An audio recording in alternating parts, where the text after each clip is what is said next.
Oi, gente. Vamos começando a conversar?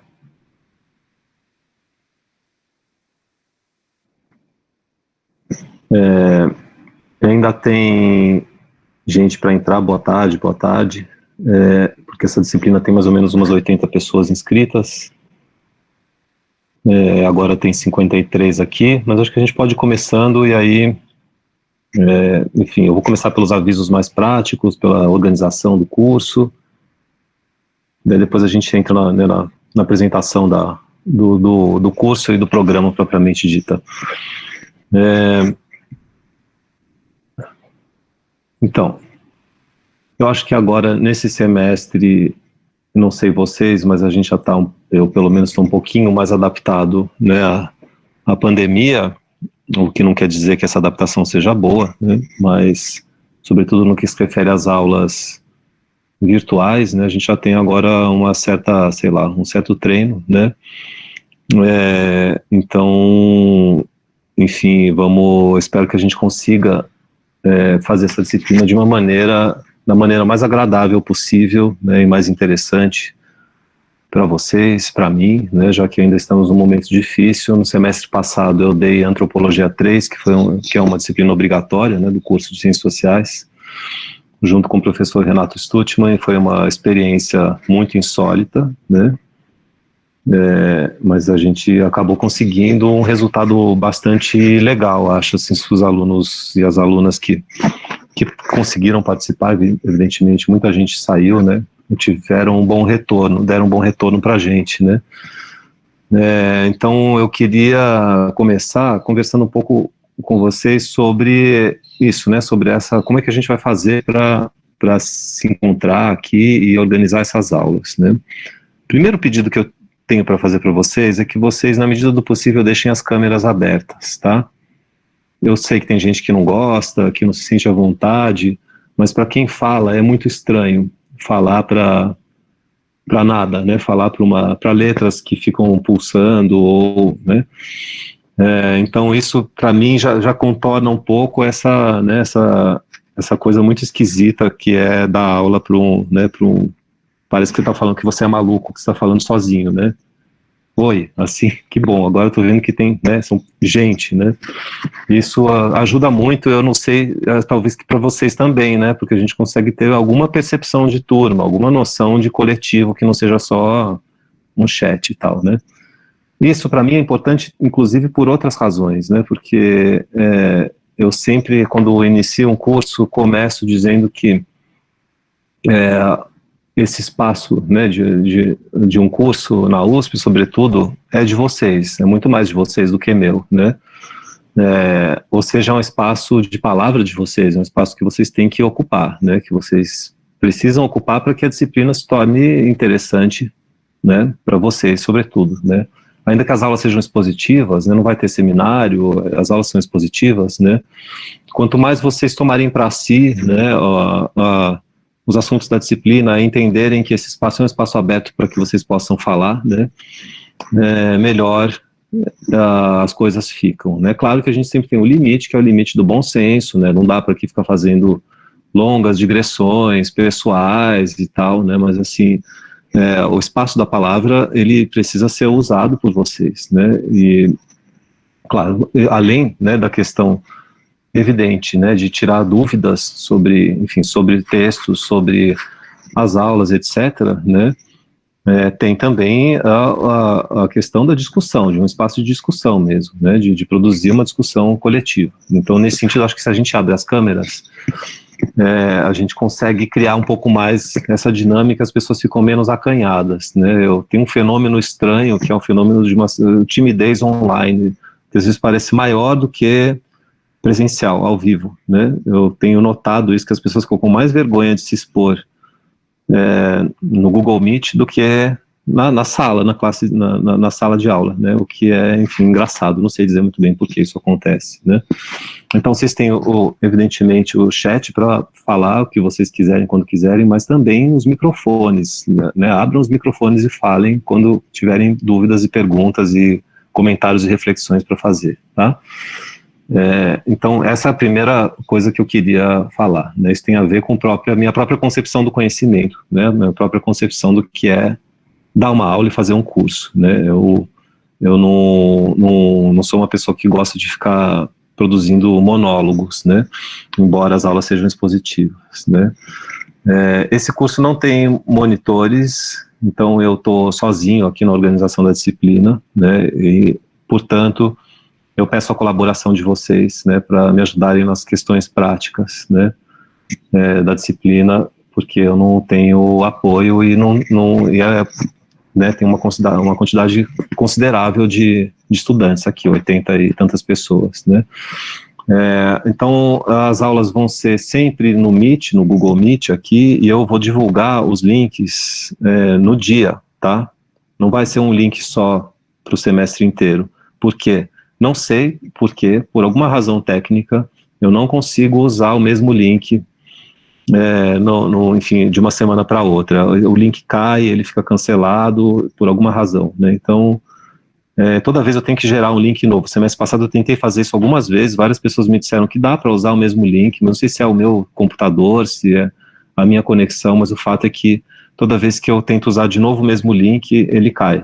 Inclusive, às vezes eu gero o link e mando para vocês de manhã cedo, e fecho a tela do computador. Quando eu volto e abro de novo a tela do computador, esse link caiu. Por alguma razão, eu tenho que criar outro. Estranho, né? De toda forma, ainda tem uma questão que é uma precaução com relação à preservação do nosso espaço aqui, né, de aula. Então, vocês sabem, né, o que anda acontecendo por aí, né? Então, eu acho que divulgar o link com algumas horas de antecedência é uma estratégia também para preservar o nosso espaço aqui, para que ele seja garantido, né? Então, o link vai ser sempre, eu vou lá, entro no Moodle, na plataforma Moodle, coloco o link e o Moodle envia para o e-mail de vocês automaticamente. Mas a plataforma Moodle, ela passou por uma reforma do semestre passado para esse, né? Ela está melhor, mas no semestre passado frequentemente tinha um delay no envio desse e-mail, então às vezes a gente mandava o link com 2 horas de antecedência e o link não chegava, tá? Então, não confiem totalmente no link que vai chegar por e-mail para vocês, né? Se por acaso não tiver chegado, já tiver na hora da aula, entra no Moodle, no E-Disciplinas, vai lá no Avisos, tá? Que na aba Avisos da nossa página que eu acabei de criar, do Moodle, sempre vai ter o link para vocês usar. Você já entra no link direto sem ter que esperar chegar no e-mail, tá? Então o Moodle é o nosso canal de comunicação, tá? Aviso sobre a disciplina. Vocês querem abrir lá o Moodle para dar uma olhada já como é que tá a organização? Quem puder já abre e já dá uma olhada lá. Tá tudo lá, tá? Os textos estão lá, o programa tá lá e os avisos vão ser lançados lá. Inclusive, daqui a pouco eu vou querer que vocês me deem um feedback sobre o Moodle, porque tem uma coisa que eu criei lá que eu não sei se vocês visualizam. Eu não estou visualizando direito, mas talvez vocês visualizem, se não tiver, que é a parte que tem os textos, as leituras complementares, né? Então essa é a maneira como a gente vai organizar as coisas, né? Eu vou gravar as aulas. Alguém perguntou aqui se as aulas vão ser gravadas, né? Sim, elas vão ser gravadas, e eu vou então disponibilizar a gravação das aulas num canal do YouTube que eu vou criar ainda especialmente para essa disciplina, tá? Pode ser que eu não consiga disponibilizar essas aulas para quem tiver dificuldade de conexão, né, para quem tiver dificuldade de participar, inclusive nesses horários, ou se estiver, enfim, com confusões ainda da pandemia, de trabalho, de criança, coisas do gênero, né? Então é bom que a aula esteja disponibilizada no YouTube para que essa pessoa possa eventualmente acompanhar o curso sem perdas, né? Só não posso garantir que eu vá disponibilizar essa aula no dia seguinte, né? Ou seja, na sexta-feira, tá? Porque nem sempre eu tenho o tempo necessário de conexão para subir e renderizar o vídeo no YouTube, que demora, é um processo lento, às vezes demora muitas horas, dependendo do tamanho do arquivo, tá?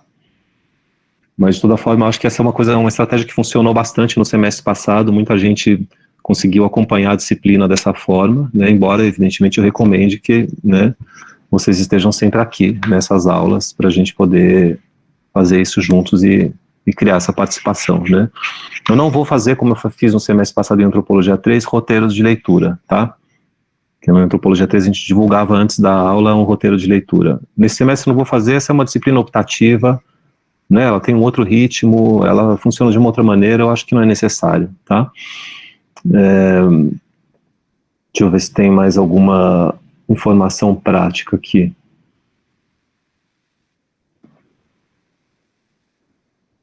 Alguém fez alguma pergunta aqui no chat? Deixa eu ver. Ah, sim, Gustavo, você falou que você só viu um texto lá, né? Então acho que deu problema. Eu não estava conseguindo mexer direito, eu vou refazer essa parte, então. Tem essa só do... eu vou mudar lá, para ter mais coisa. Então, posso gravar? Que eu vou entrar agora na apresentação do curso. Para você, Rebeca, aparece vários textos, é isso? No último tópico do Moodle? Ou um só? Tá, é a última coisa, Rebeca, você deve estar vendo todas as aulas, né? É o último tópico, lá embaixo. Um só no último tópico, é isso. Tá. Tem mais, se vocês clicarem naquele texto, clica no único texto que está lá, vê se aparecem outros.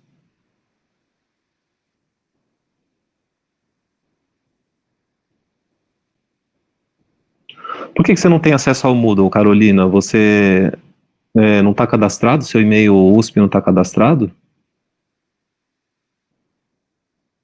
Ah, você é ouvinte, tá. Então aí, não sei, depois a gente vai ter que resolver isso de alguma outra maneira. Mas você é ouvinte e aluna da USP? Você é aluna da USP? Se você for ouvinte, então, sendo aluna da USP, depois você me escreve um e-mail e eu consigo te inserir no... Quem for e-mail, você... Sasha, eu te inseri no Moodle, tanto foi que você recebeu o link pelo e-mail, né? Então, quem é aluno da USP, tá lá no sistema da USP, eu consigo inserir no Moodle. Só a gente que é de fora que eu não consigo, tá? Então, todo mundo que for ouvinte, que for da USP, me escreve um e-mail que eu insiro lá no Moodle, tá? Quem não for, me escreve também, que a gente vai pensar depois da maneira de organizar o acesso aos textos. Professor, eu tenho uma dúvida só. Tem alguns textos, alguns tópicos no Moodle que ainda estão sem texto. É isso mesmo? Eu estou preenchendo ainda. Tá. Professor, diga. Eu acabei de chegar, não sei se já perguntaram isso, mas eu queria saber se vai ser disponibilizado a gravação para assistir em outro horário ou se vai contar presença ao vivo. Sim, é isso que eu estava falando agora. Eu vou gravar as aulas e vou criar um canal no YouTube e deixar as aulas disponíveis nesse canal, tá? Ah, tá certo. E aí a presença... Presença não tem. Ah, tá não certo. tem presença. Presença é depois trabalho. Entregou trabalho, tem presença, tá? Tá certo. Obrigada. Não tem ainda nenhuma orientação. Embora tenha no Moodle um negócio aqui de presença que eu nem vi direito como é que funciona, coisa que não tinha no semestre passado.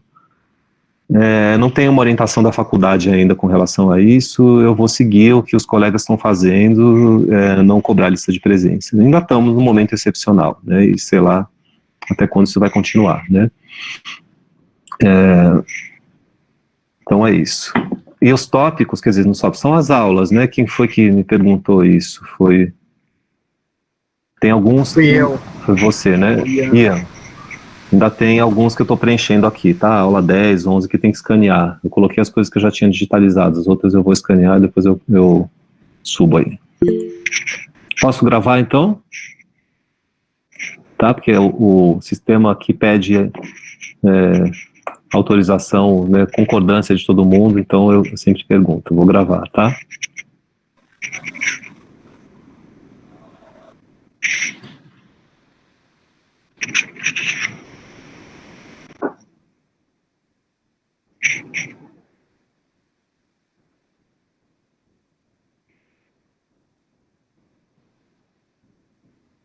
Esperando só um pouquinho começar.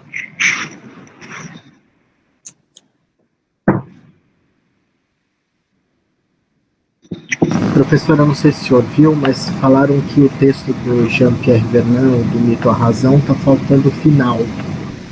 Parece Ah, é? que- Deixa eu ver. não sei, mandaram aqui. Não sei por que a gravação tá demorando para começar. Em geral, começa rápido.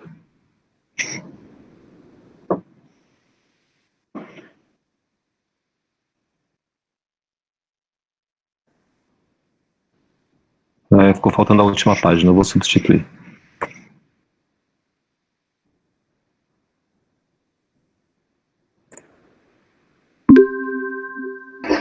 Professor, Bom. eu posso tirar uma dúvida bem rapidinho?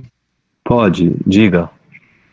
Então, você falou que eu tô no Moodle, mas eu não tô, eu acabei de checar agora, e eu consegui o link para entrar com um amigo meu que tá nessa disciplina. Você sabe se o Moodle demora para incluir as pessoas? Tipo, um Não dia? sei, Sasha. Me escreve o e-mail, depois a gente vê isso. Tá bom? Tá bom. Não sei, realmente não sei. Eu te incluí ontem. Tá? Bom, então vamos lá. Vamos começar aqui essa primeira aula do curso Antropologia, Mitologia e Narrativa de 2020. Como eu estava dizendo, né, a gente começou com algumas observações de organização da disciplina, né? Não vai ser cobrada a presença ainda esse semestre, as aulas vão ser gravadas e disponibilizadas no canal do YouTube que eu vou criar, né? Não necessariamente logo após a aula, talvez um pouco depois, né? Ou seja, logo no dia seguinte, né? O curso vai ser sempre pelo Google Meet, o link vai ser divulgado no mesmo dia, com algumas horas de antecedência, mas sempre entrem no Moodle, que é o nosso lugar de encontro, né, para encontrar o link se vocês não tiverem recebido no e-mail, tá? Então lá no E-Disciplinas, no Moodle, vocês já encontram as coisas todas, quase todas, né, ainda falta subir alguns arquivos. E então vamos lá, vamos começar a conversar um pouco sobre o que é essa disciplina.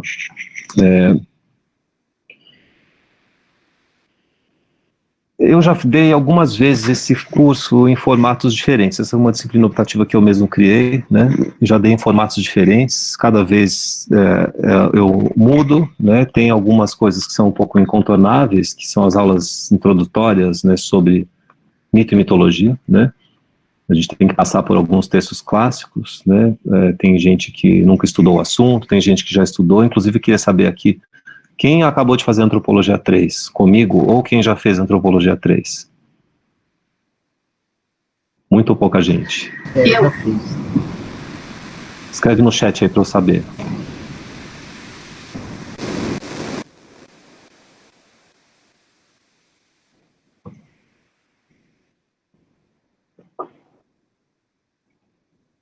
Tem um monte de sim aqui que eu já não sei mais se sim, de qual pergunta, na qual pergunta eles correspondem, mas enfim, não é tanta gente assim, né?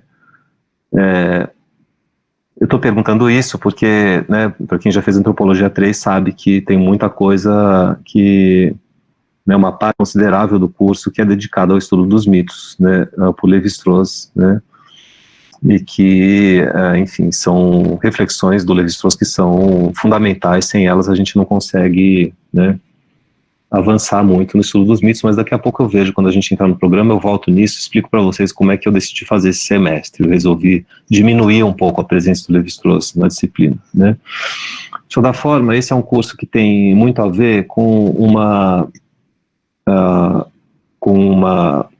enfim, com a minha própria trajetória, né, de pesquisa. Para quem não me conhece, eu sou etnólogo e trabalho com tradução, estudo e tradução de artes verbais ameríndias, especialmente dos Marubo, que é um povo falante de língua pano, né, do Vale do Javari, né, com os quais eu vivi durante muito tempo, né. Então eu tenho todo um trabalho de pesquisa que se desenvolve nessa área de interface entre etnologia, linguística, literatura, estudos da tradução, né, e que, enfim, foi voltada para a tentativa de fazer uma etnografia do xamanismo, dos rituais, da cosmologia, da escatologia desse povo, mas em grande parte baseada no trabalho de tradução de cantos e narrativas, né, e um trabalho de tradução que foi feito junto com, enfim, com uma perspectiva interdisciplinar, né, ou seja, com aportes teóricos da linguística e da literatura, né. E isso, enfim, foi uma decisão que eu tomei há muito tempo atrás, quando eu estava terminando a minha graduação na filosofia da USP, né, antes de fazer a pós-graduação no Museu Nacional, no Rio de Janeiro. E eu percebi naquela época, e continuei com essa impressão, que eu acho que fez sentido, né, de que era necessário suprir uma lacuna, né, no que se refere ao estudo, à tradução e à tradução de narrativas ameríndias, né, mais do que de narrativas, mas, digamos assim, do discurso, né, poético, ou especial, especializado, né, ritual de sociedades ameríndias, né. Se a gente vive no Brasil, né, em uma faculdade como como a FEFELESH, né, constantemente, enfim, a nossa formação é muito marcada pelos referenciais europeus, né, qualquer pessoa que vai passar pela FEFELESH vai estudar Homero, né, ou vai saber o que é Homero em algum momento, ou Ovídio, né, ou Hesíodo, etc., né, é muito raro que na formação, né, numa disciplina de graduação, ou ao longo de toda a formação da graduação, né, vai sem dizer também, enfim, no segundo grau, né, que não deveria ser assim, que as pessoas se aproximem dos textos clássicos, digamos assim, né, das tradições ameríndias, para não falar das tradições afrodiaspóricas e outras, né, ou seja, na verdade a gente vive um estado de indigência intelectual, né, de subalternidade, de colonização permanente, né, que tem, entre outras coisas, a ver com a ausência vergonhosa, né, de pessoas que se empenham em estudar, né, e em oferecer cursos e também fazer pesquisa sobre essas matrizes discursivas, textuais, poéticas, filosóficas, por que não dizer assim, né, ameríndias, né. Eu sou um etnólogo americanista, então não posso falar pelas tradições afrodiaspóricas, embora daqui a pouco a gente vai ter uma atividade, né, do curso dedicada a isso, daqui a pouco eu falo sobre isso. Então, lá para trás eu percebi que em vez de fazer um doutorado, mais um doutorado sobre literatura brasileira, ou sobre literatura francesa, ou literatura alemã, ou isso e aquilo, né, que já tem muita gente que fez e faz isso, eu decidi então fazer um doutorado sobre poéticas ameríndias e aprender uma língua ameríndia, né, e criar essa relação, essa ponte, né, para além da linguística, da etnologia, com outras áreas, né, que precisam, né, desse aporte, que até então faziam isso de maneira muito rara, né, assim, muito insuficiente, né. Hoje eu acho que, enfim, naquela época eu fui um dos primeiros que introduziu isso, embora gente já tenha feito isso antes de mim, mas sempre dentro de uma ou de outra área, né, dentro de uma ou de outra disciplina, sem necessariamente estabelecer essa relação, né, multidisciplinar, né, mas mesmo hoje se conta nos dedos as pessoas que se dedicam a estudar, né, os universos poéticos intelectuais ameríndios a partir de um trabalho de leitura, interpretação, de traduções bem cuidadas, né, de cantos e narrativas, né. Muito embora seja muito fácil você encontrar um curso decente de literatura grega, ou de literatura latina, literatura francesa, etc., né, na faculdade, na FEFELESH, né.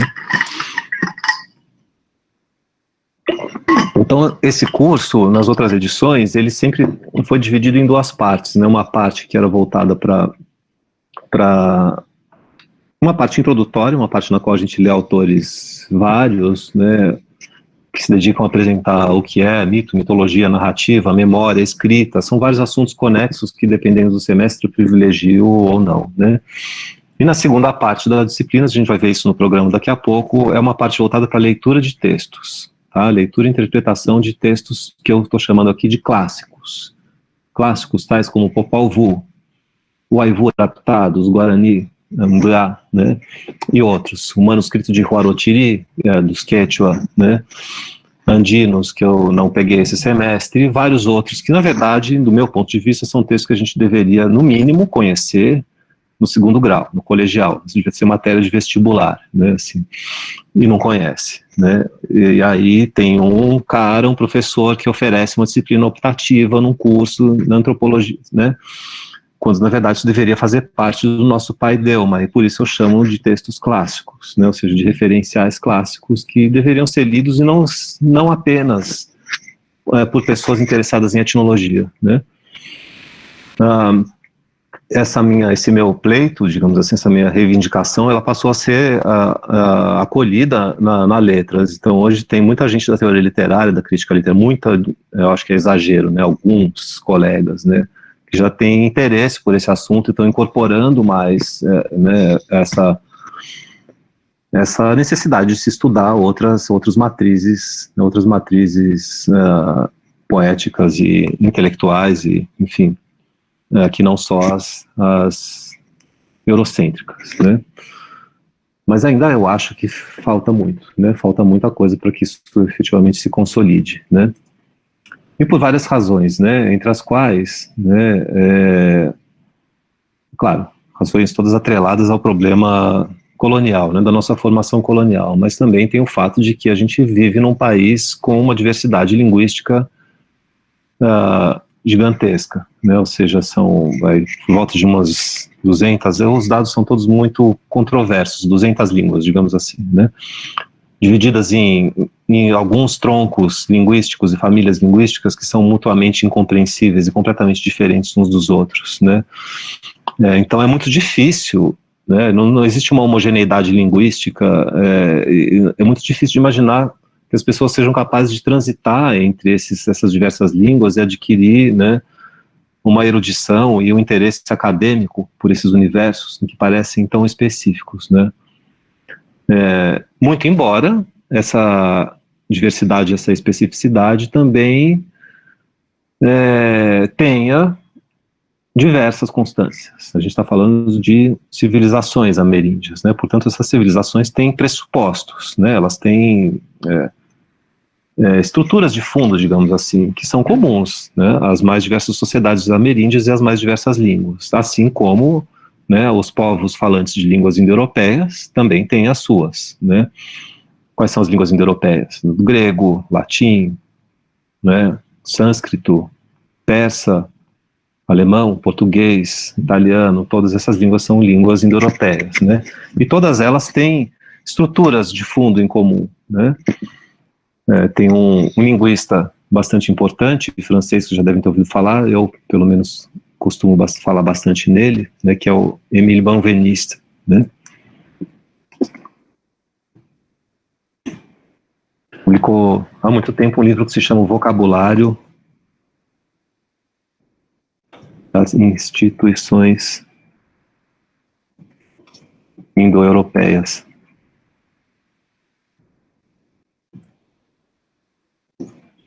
Isso está publicado pela editora da Unicamp, né, que é um livro fantástico, são 2 volumes, né, que eu recomendo vivamente a leitura. É um livro que ele é um filólogo, um linguista, né, que tenta, através de um trabalho comparativo entre as mais diversas línguas indo-europeias, entender quais são as suas instituições de fundo, né, qual é o vocabulário das suas instituições, né.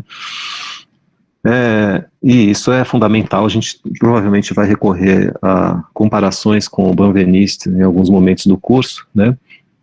Mas o fato é que não existe algo similar para as línguas ameríndias, né, ou para as civilizações ameríndias, né? Talvez por causa justamente dessa diversidade, né, enorme das gramáticas, né, dos sistemas gramaticais e tal, né?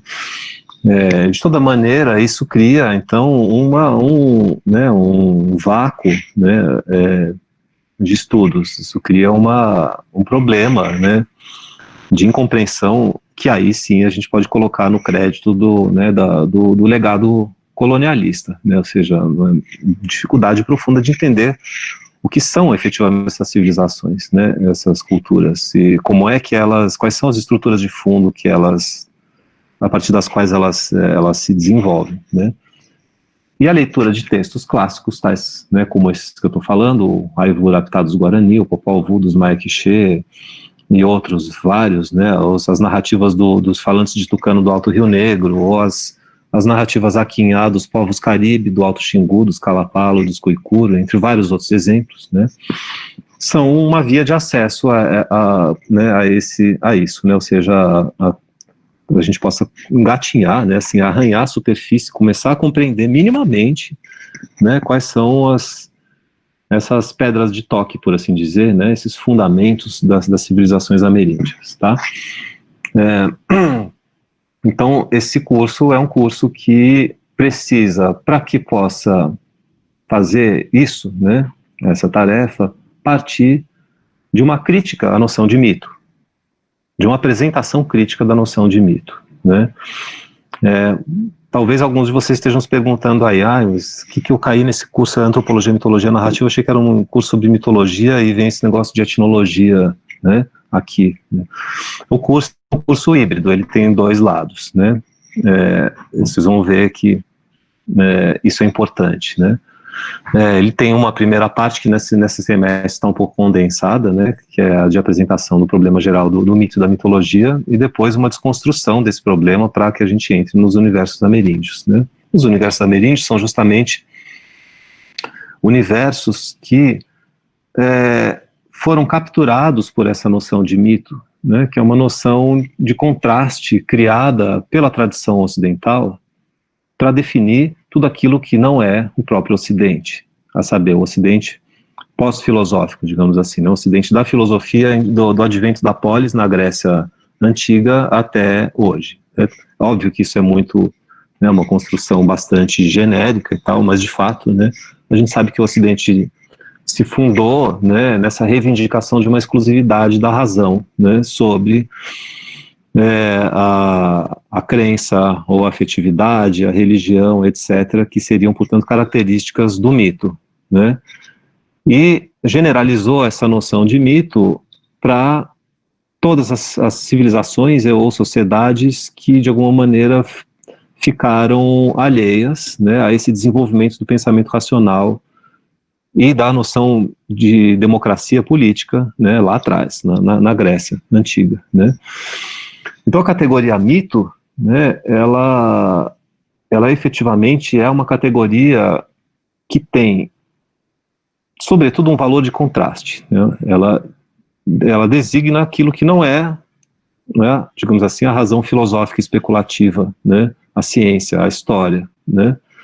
Ela é esse saco de gatos, ela designa esse saco de gatos impreciso, né, que, de certa forma, tem como grande característica um pseudo-conceito, um suposto conceito, que é a noção de crença, né? O mito seria associado à noção de crença. A gente vai ver daqui a pouco, em algumas aulas, como esse conceito não se sustenta, né? Na verdade, a noção de crença é um falso conceito antropológico, né? Porque ela serve para quê? Ela serve para não explicar uma coisa que um conjunto de fenômenos que não consegue, que as teorias, né, muitas vezes não conseguem explicar, né? Você vai dizer, por que os Araueté imaginam que existem divindades celestes canibais no patamar celeste que devoram os mortos e transformam os mortos em ancestrais? Porque essa é a crença deles, né? Eles acreditam nisso, essa é a cultura deles, né? Então por que os Jívaros cortam cabeças e fazem cabeças troféus e imaginam que as cabeças são capazes de representar uma espécie de potência da inimizade, etc. Porque essa é a crença deles, é a cultura deles, né?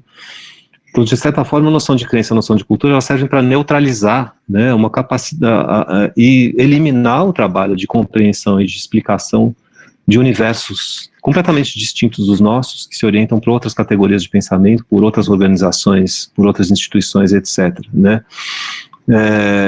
Então, o que a gente tenta fazer aqui é, aos poucos, né, primeiro, identificar essas matrizes fundamentais da noção de mito, da formação da noção de mito, de mitologia, né, que tem a ver com, entre outras coisas, como eu dizia, com a noção de crença, para então desconstruir essas noções, né, e poder ter algum controle dos nossos pressupostos para que a gente possa então entrar no estudo dos textos, né, clássicos ameríndios sobre os quais eu vou falar, a gente vai falar muito ainda, né. mito, crença, magia, afetividade, sonho, o simbolismo, o sagrado, todas essas noções, né, que a gente associa ao universo do mito, são noções que a gente vai colocar sob suspeição, né, noções que vão, para as quais a gente tem que ter uma certa desconfiança. A gente sabe que todo conceito é perigoso, né, e que todo conceito é duplamente perigoso em antropologia. Se os conceitos já são perigosos na filosofia, na antropologia, do meu ponto de vista, eles são duplamente perigosos. Por quê? Por causa do problema do colonialismo, né? Porque, além dos conceitos já serem perigosos dentro de uma própria tradição de pensamento, que é a tradição ocidental, né? Quando a gente trabalha na interface entre tradições distintas, os conceitos passam a ser duplamente perigosos, porque o risco é de projetar, né, um conjunto de conceitos ou de noções sobre universos que não tem nada a ver com aqueles conceitos. Não foram formados, né, que foram, digamos assim, sequestrados para essa discussão, né, sem necessariamente terem criado essa discussão, né.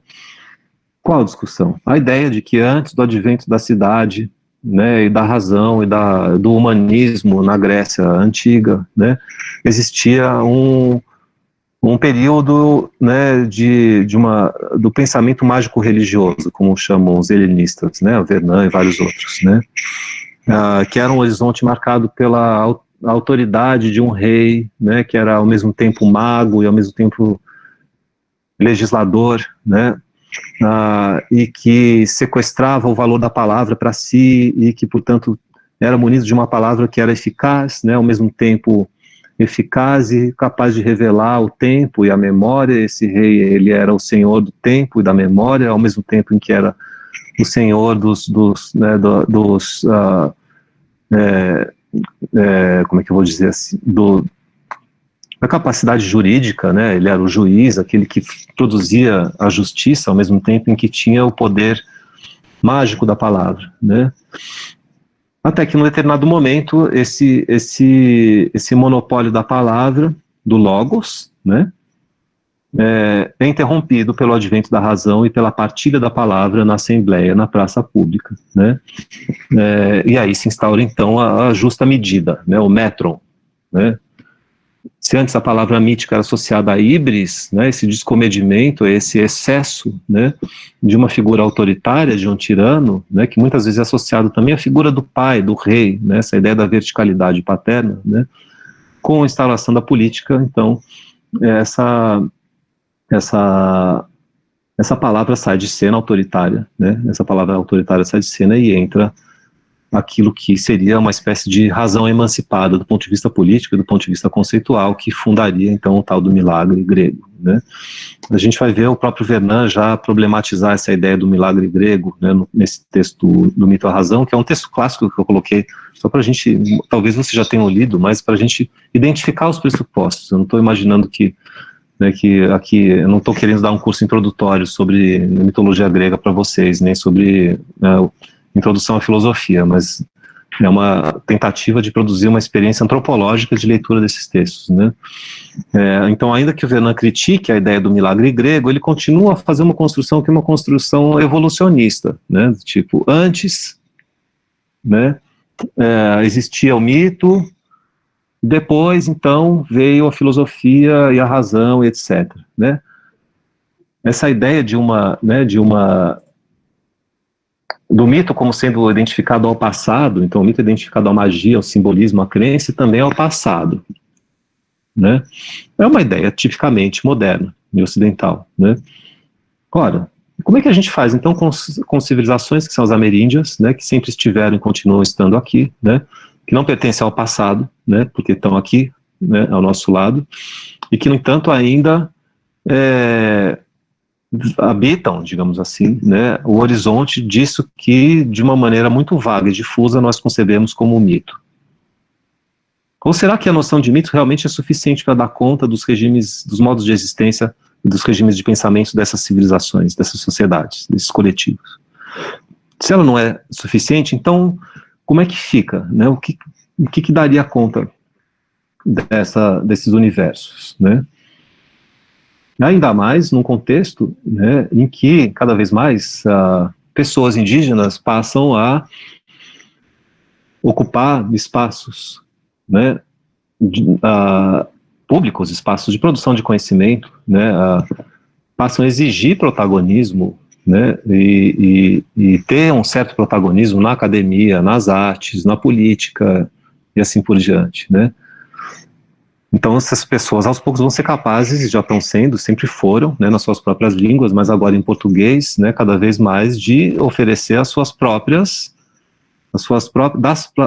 cartas do seu debate, né, ou seja, de produzir esse debate a partir da sua maneira, né, que tem a ver com as suas, né, enfim, suas tradições milenares, né, de conceber o problema do conhecimento, sem que, né, toda a literatura e a autoridade branca, digamos assim, venha dizer o que eles são, ou o que eles devem ser, né, ou qual é o regime de pensamento ao qual eles pertencem, né, o do mito, por exemplo, né. Então, enfim, é por isso que vocês vão ver que tem uma mudança na segunda parte do curso, da maneira como eu sempre concebi esse curso, para justamente dar conta da questão, né, dessa partilha e dessa emergência, né, de um novo modo de representação de produção de conhecimento por pessoas indígenas, né, no Brasil atual, né. Esse mesmo tipo de reflexão que eu estou usando poderia muito bem ser usado para pessoas ou coletivos afro-brasileiros, afrodiaspóricos e outros, né, mas como eu não sou especialista no assunto, embora seja um estudioso também por conta própria, não vou entrar em detalhes, né. Então, tem uma passagem do Eduardo Viveiros de Castro, de um texto dele que se chama Filiação Intensiva e Aliança Demoníaca, que eu vou colocar aqui no chat, para vocês verem. Ela é curta, então não vale a pena compartilhar. Que tem a ver com essas questões sobre as quais eu estou falando. Eu vou ler aqui, tá? Uma coisa também sobre o procedimento da disciplina. É muito, né, para quem já assistiu as minhas aulas sabe, eu faço muita leitura e interpretação de texto, né? Então, isso aqui na internet até que funciona razoavelmente bem, porque eu consigo projetar os textos, a gente vai lendo junto e tal, tá?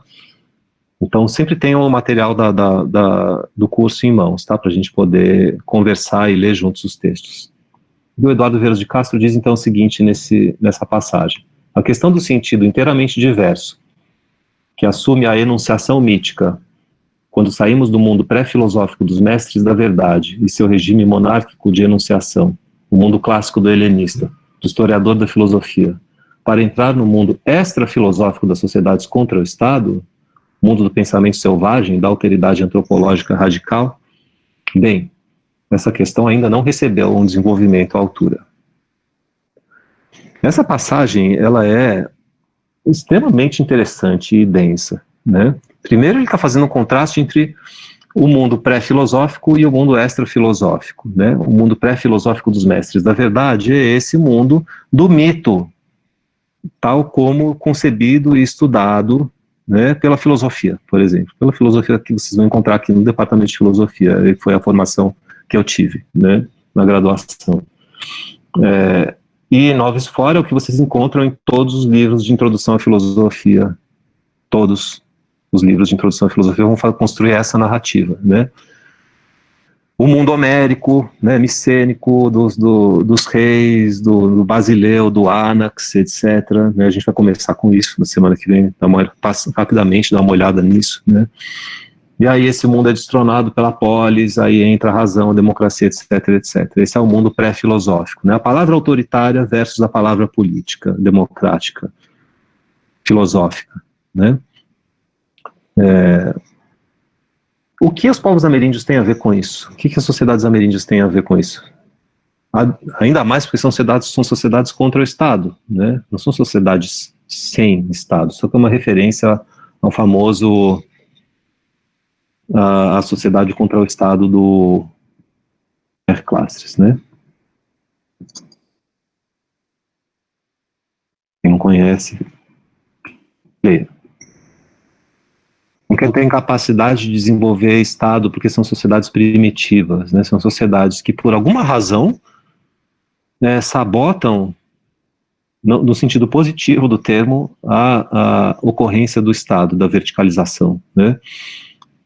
tem algo a ver com a organização intrínseca dessas sociedades, né, que é incompatível com a verticalização e a construção enfim, de impérios, de estruturas de palácio e coisas do gênero, né, como era comum na Grécia e enfim, nas civilizações da antiguidade, né, e na própria África, né, as sociedades tradicionais africanas são sociedades palacianas, né, os Yorubá, enfim, falantes de línguas banto, etc., são todas sociedades hierarquizadas, sociedades de palácio, né.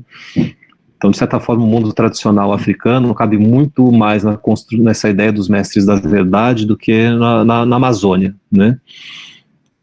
Se você for comparar, né, a noção, enfim, a estrutura de base da concepção de uma mitologia de orixá, ou enfim, né, não no candomblé, mas na Nigéria, né, no candomblé brasileiro também, mas mais na Nigéria, vocês vão encontrar esse tipo de organização em torno dos obás, que são os reis, né, toda uma estrutura de corte, toda uma organização da palavra que tem a ver com um universo, de certa forma, familiar ao universo da Grécia Antiga, né, mas nas terras baixas da América do Sul, né, ou seja, na Amazônia, no Brasil Central, no litoral enfim, aqui do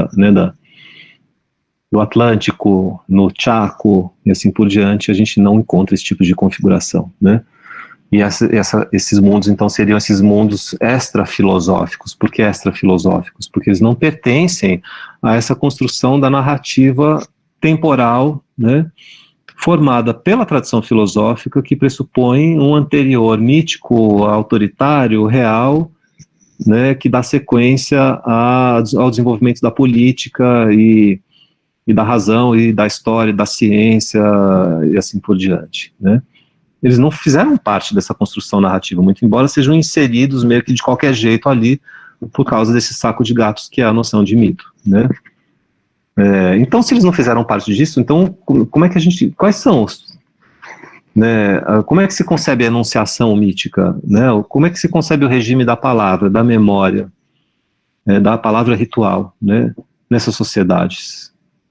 A pergunta está em aberto, né, diz o Eduardo Oliveira de Castro, ainda precisa ser respondida, né, e o que eu tenho feito é oferecer uma contribuição humilde para tentar encaminhar essa pergunta, que na verdade é um programa, se vocês forem pensar bem, né, essa passagem, ela é quase como se ela estivesse demandando toda uma área de pesquisa, né, ainda a ser constituída, né, e, sobretudo, que seja constituída com pessoas indígenas, né, por intelectuais indígenas, né, que estão chegando e cada vez mais estão protagonizando debates na academia e em outros lugares, né. E para que ela seja construída, então, é necessário desconstruir pressupostos, né, pressupostos justamente sobre mito e razão e filosofia e pensamento, que é isso que a gente vai tentar fazer aqui nas primeiras aulas, tá? Alguém perguntou, a Rebeca perguntou aqui se as aulas terão duração de 4 horas. Olha, Rebeca, estava pensando nisso agora, antes de começar, né, em geral sempre tem, né, mas eu acho que é muito cansativo, né, assistir aula pela internet. Não sei se vocês devem estar com outras disciplinas. Eu tenho reuniões e mais reuniões, a gente fica muito cansado, né, eu fico exausto Então, vamos ver como é que vai ser, né, assim, eu acho que talvez alguns dias que a gente tenha textos mais densos, mais coisas, a gente precise sim das 4 horas, a gente dá um intervalo e faz a segunda parte da aula. Consiga, né, impor um ritmo mais suave, digamos assim, e a gente pode, de repente, seguir, não fazer um intervalo, né, e, sei lá, terminar, digamos, 5 horas, né, às 4h30, 5h30 no máximo, alguma coisa assim, tá? Eu acho que é possível, né, fazer uma coisa um pouco mais amena, né. É que muitos dos textos com os quais a gente vai lidar são textos complexos, né, e que nem sempre posso me dar o luxo de fazer isso. Mas a gente está num momento sui generis, né, então a gente tem que tentar se adaptar a ele, né.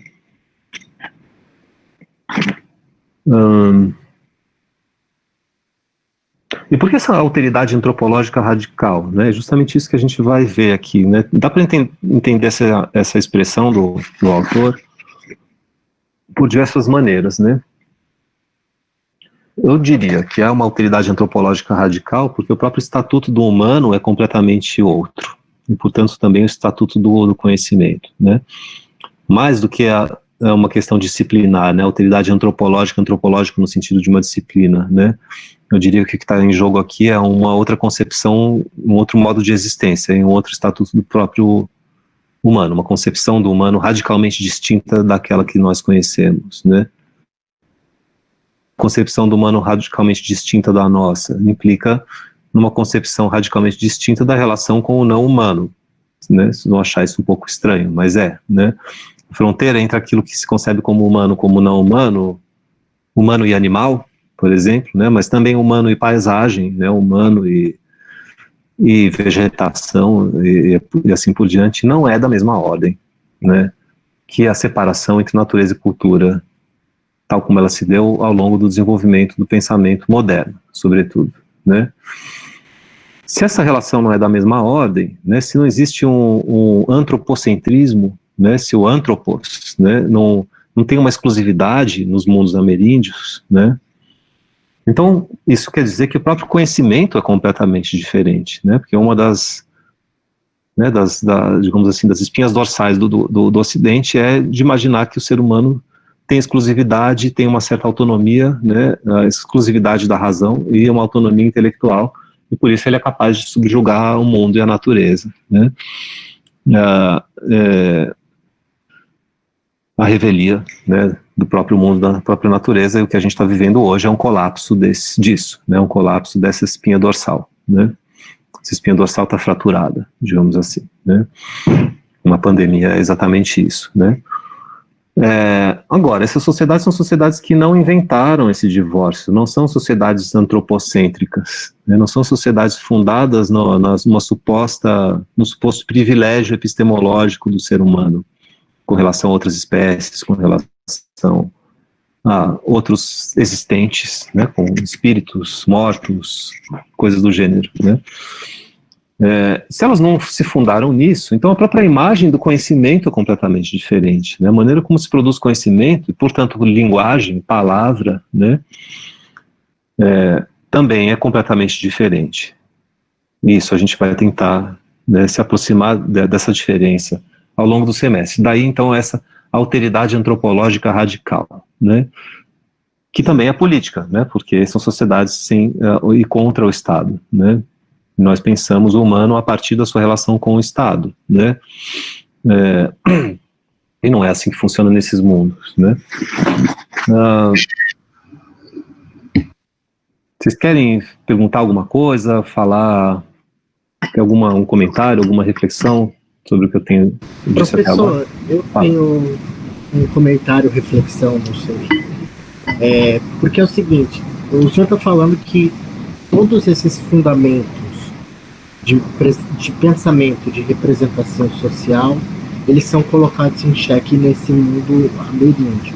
Uhum. Então, como que se dá a relação do pesquisador, do antropólogo com esses falantes, com esses ouvintes? Como que a gente se julga capaz de fato entendê-los, porque o que a gente está fazendo no final das contas é aquele jogo da alteridade clássico da antropologia, né? Você vai lá no lugar, vive um tempo e depois você volta para a academia e escreve texto sobre e coloca no debate.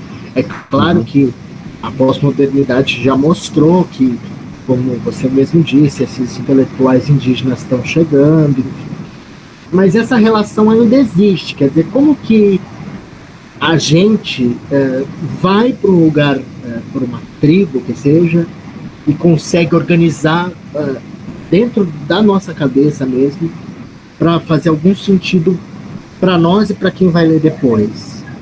Eu acho que, porque se todos esses pressupostos estão meio abalados, você fica meio perdido, né?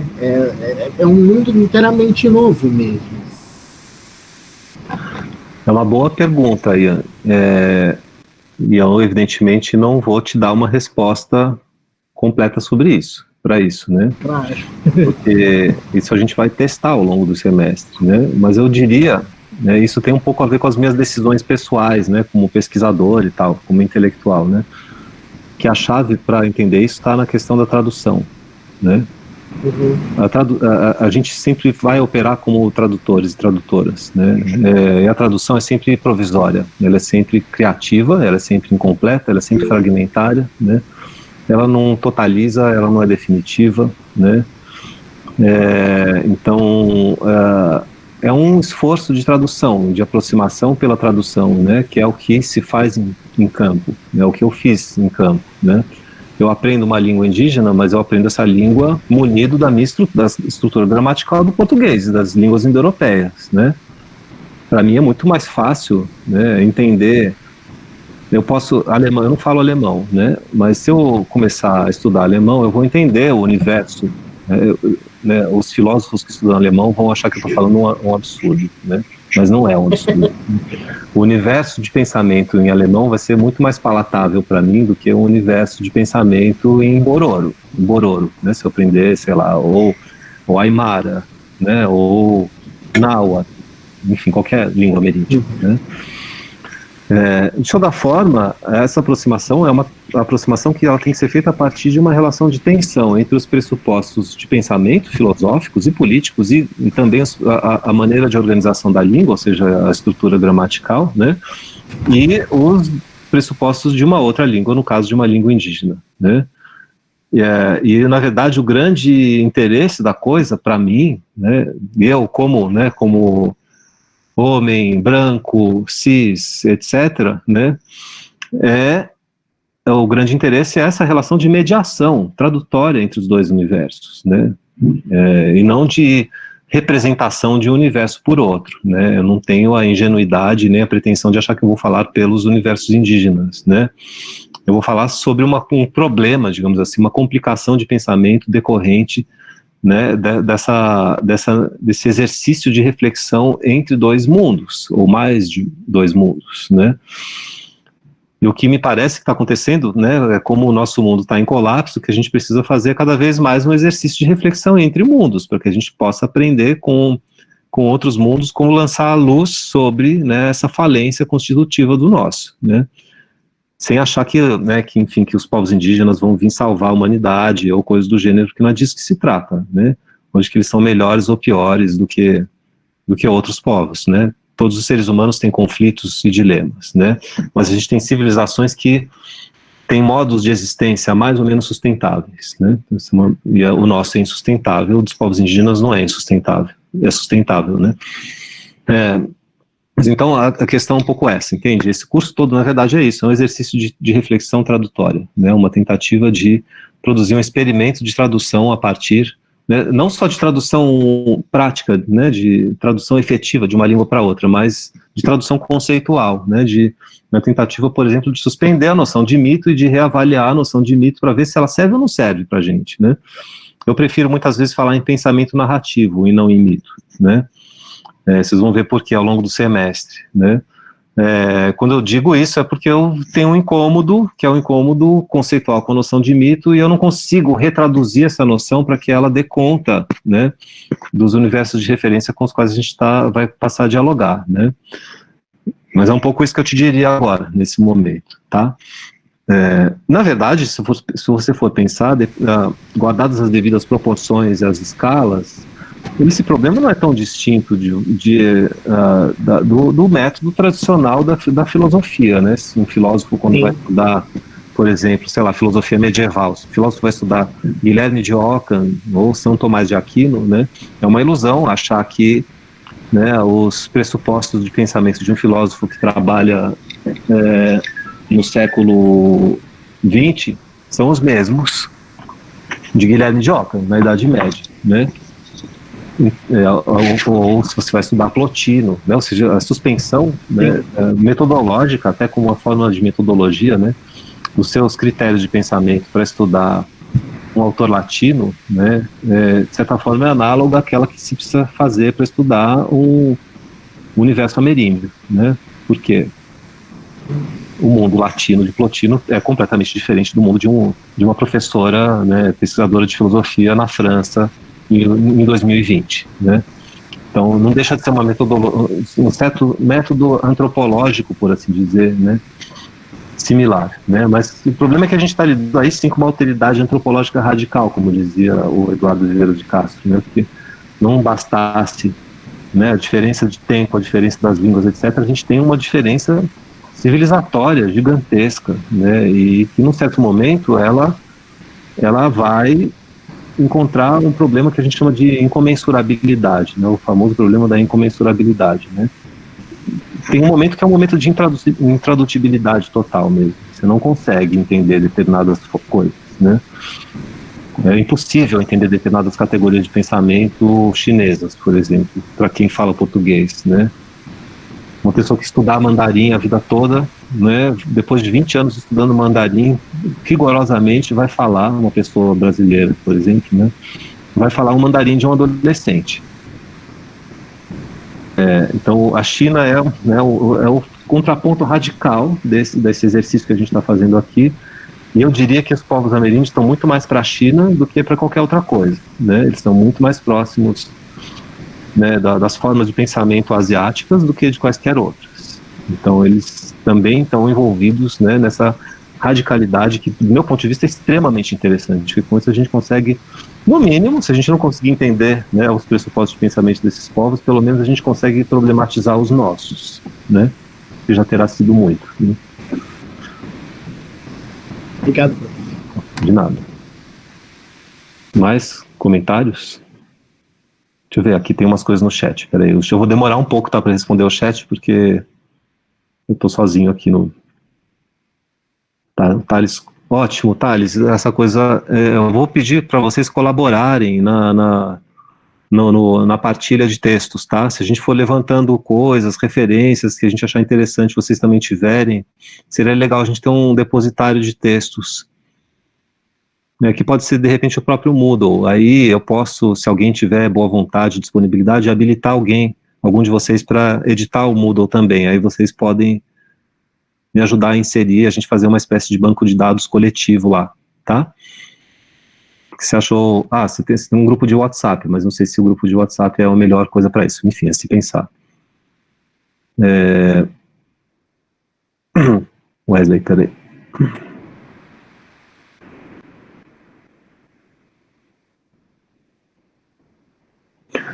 Wesley, a psicanálise não entra na discussão aqui imediatamente não, tá? Eu não sei responder essa sua questão sobre Reich, não é um autor que eu conheço bem, tá? Mas em princípio não entra não, tá? Mas a gente pode depois voltar com isso.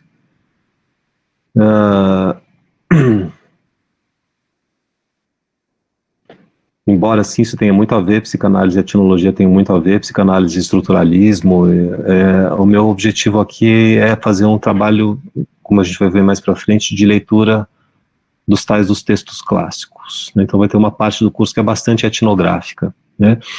Uma parte de produção de teorias etnográficas. A minha ideia é que a gente estude que a gente extraia, né, um potencial teórico, entenda qual é o potencial teórico a partir desses textos, né, em vez de projetar nesses textos o arcabouço teórico que a gente já vai encontrar em N outras disciplinas e em N outros autores, como, por exemplo, os da psicanálise, tá? Isso não quer dizer que a gente não possa produzir entrecruzamentos, né?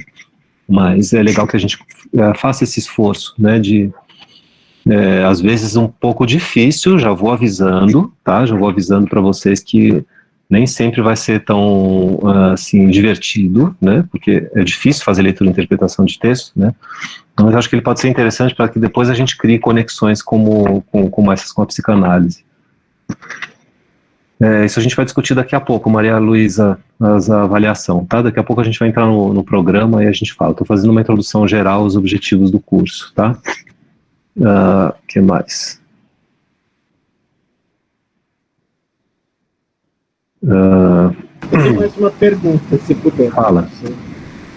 Desculpa que eu não me interesso por esse assunto.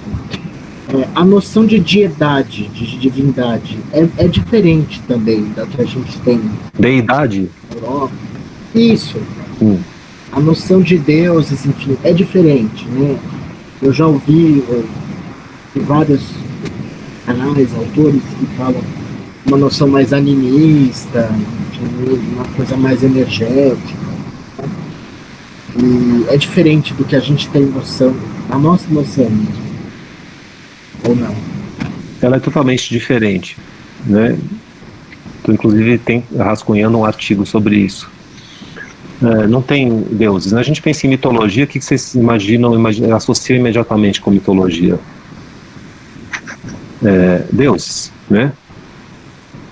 Sacrifício, sei lá, divindades do tipo Zeus, Apolo, não é? Afrodite, Atena, né? Todos esses deuses são reis ou rainhas, né? De maneira similar aos orixás, né? Xangô, Oxum, Ogum, são todos reis e rainhas, né? Essas e que em um determinado momento passam a ser associados a fenômenos da natureza, né? Aí a filosofia vai lá e faz o quê? Despersonifica o fenômeno da natureza e objetifica o fogo, né? Ou a discórdia, o conflito, a guerra, né? Se antes essa objetificação não acontecia no mundo pré-filosófico. É a construção clássica, né, do argumento de autores como o Vernon e outros, né? Esse tipo de relação não existe nos universos ameríndios, só isso já é bastante interessante, né? Não existem deuses nesse sentido, né? Não existem figuras que são associadas a personagens históricos que depois se divinizam, que são reis ou foram rainhas ou coisas do gênero, né? E que tem uma associação com fenômenos da natureza. Não existe essa concepção da natureza, não existe essa segmentação do cosmos, né? Em jurisdições, e aí cada deus tem o seu lote, né? O seu quinhão, e os deuses não podem ultrapassar os lotes uns dos outros. Aí você tem um grande deus que é uma espécie de árbitro, né? Que é Zeus, né, no caso da mitologia grega, né, ou Enlil da mitologia mesopotâmica, né, são os grandes deuses que organizam o cosmos, né, que tem uma espécie de função de mediação, assim. Essa estrutura, que é uma estrutura do palácio, né, da hierarquia real, ela não existe nas terras baixas da América do Sul, né. Então, é completamente diferente. Então, por isso que a noção de mito né, com esse senso comum, e mesmo que não seja senso comum, mesmo que seja mais estudado, né, o mito não funciona para esses mundos. A gente vai ter que inventar uma outra coisa, tá? Daí mais para frente a gente vai conversando sobre isso.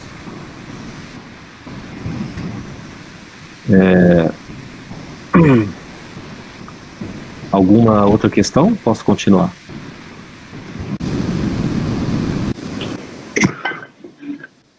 Enfim, outra questão interessante, né?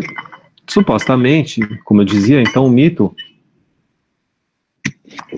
é um tipo de modo de existência, né, e de pensamento anterior ao pensamento da filosofia, ao pensamento filosófico, né?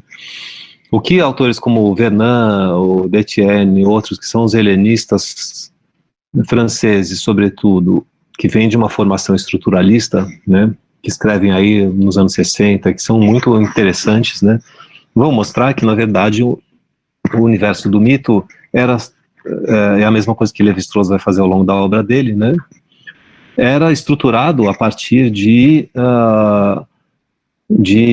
esquemas lógicos perfeitamente claros, né, e coerentes, né, que o mito, portanto, não é exatamente o universo da ausência de razão, da afetividade, etc., mas é um universo no qual existiam estruturas coerentes, lógicas, esquemas de pensamento, né.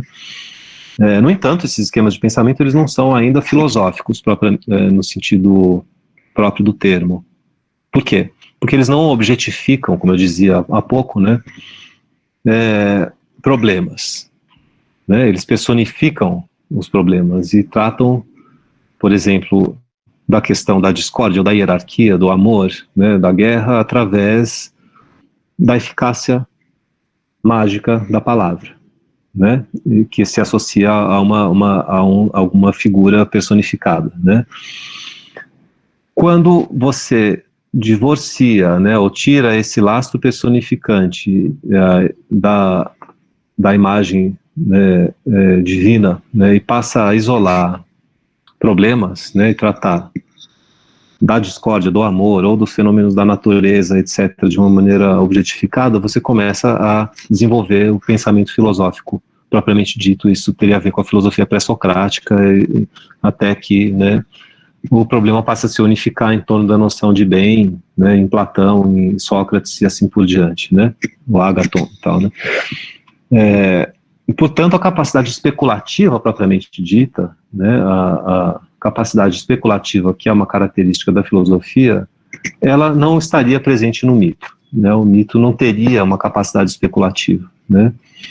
O mito teria muito mais uma função de um amálgama afetivo, de uma certa produção de uma, né, de uma vocação autoritária da palavra, né, de uma eficácia sobre o mundo, e assim por diante, né? A gente vai desconfiar dessa construção ao longo do semestre, tá? A gente vai passar primeiro por textos que constroem exatamente isso que eu estou dizendo, né? Para depois tentar suspender ou desconfiar dessa construção, né? A pergunta de fundo é: será de fato plausível ou possível que civilizações que desenvolvem há milhares de anos aqui nas terras baixas da América do Sul e que ainda hoje, né, existem através dos mesmos tipos de estruturas né, de pensamento muito similares àquelas que a gente encontrava 2000 anos atrás, ou há 1000 anos atrás, ou há 600 anos atrás, será que é possível que o tal do pensamento especulativo não tenha existido ou tenha passado ileso para essas sociedades ao longo de milhares de anos, como que é o argumento tradicional da história da filosofia? Ou não? Ou será que não existe uma outra maneira de produzir, né, um pensamento especulativo por essas sociedades que é distinta do estilo de investigação ocidental? E que, por ser distinto desse estilo de investigação, se tornou então desconhecido e não foi perceptível e até hoje talvez não seja muito claro, né? Qual poderia ser, então, o estilo de investigação das tais sociedades extrafilosóficas, né, como dizia Eduardo Vieira de Castro? Qual poderia ser a sua maneira de produzir um pensamento, né, especulativo? Que lide, por exemplo, o que é um pensamento especulativo? É um pensamento que lida com determinadas contradições do real. Já estou aqui entregando o ouro, né, que é a definição que o Lévi-Strauss vai dar, né, para esse problema, né? Quando determinadas contradições de existência se impõem para o pensamento, os seres humanos precisam elaborar sentido, né? Tais como, né? Porque existe uma separação radical entre vivos e mortos? Porque existe a destruição, né? Porque os animais, porque não é mais possível escutar os animais, né? Ou porque existe uma disparidade gigantesca tecnológica entre brancos e indígenas, né? São problemas, certo? Problemas de pensamento. E será que essas sociedades só vão conseguir tratar desses problemas quando os indígenas entrarem na universidade, tiverem um doutorado em filosofia? Aí sim eles vão ser efetivamente filósofos capazes de produzir um pensamento especulativo, porque antes eles viviam nas suas comunidades e, portanto, no mito, né? É um pouco implausível, um pouco esquisita essa construção, né? Me parece mais interessante imaginar que sempre houve e que ainda continua existindo uma capacidade especulativa que é completamente diferente daquela que a gente encontra num departamento de filosofia, certo?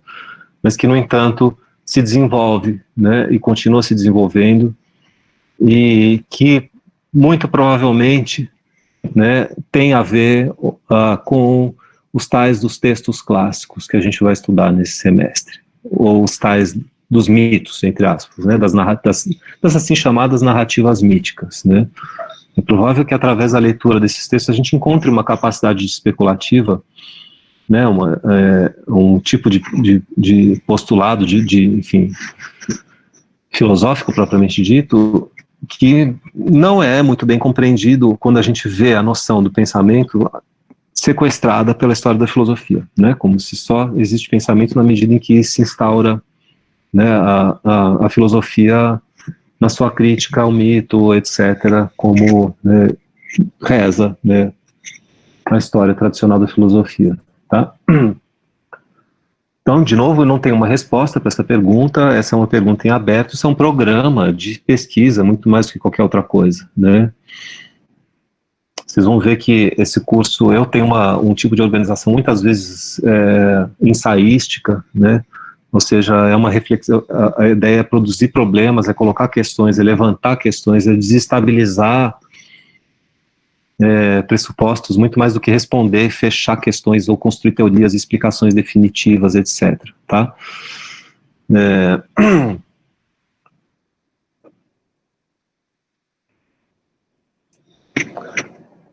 Deixa eu ver se eu tenho mais coisas para falar ainda sobre essa introdução geral.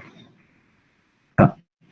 Tem uma coisa, alguns de vocês já devem ter ouvido, já me devem ter ouvido falar sobre isso, né? Mas eu vou falar de novo porque outros não me conhecem e não devem ter ouvido falar.